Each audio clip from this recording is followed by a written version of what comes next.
hopefully, if there is an agreement on enrichment and the discussion is on expanding some type of relations and sanctions, do you see in the cards that Iran would give up support for Hezbollah? It might change that dynamic with Israel? Unfortunately, no.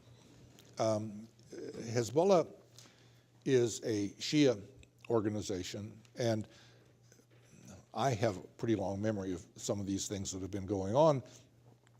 The Shah had forces in southern Lebanon supporting the Shia of southern Lebanon in his day also. And Iran is the largest, most populous, and best known Shia nation.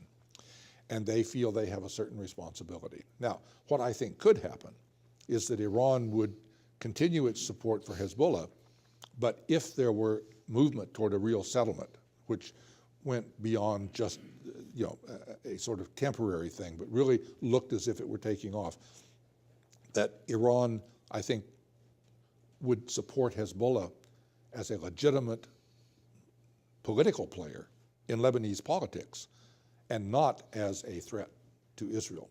And I think that is doable.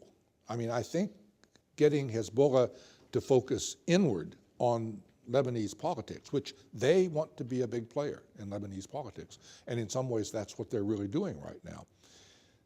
I think persuading them to go that way, rather than spending all of their effort focused toward the south and getting ready to fire missiles, is something that could actually be negotiated.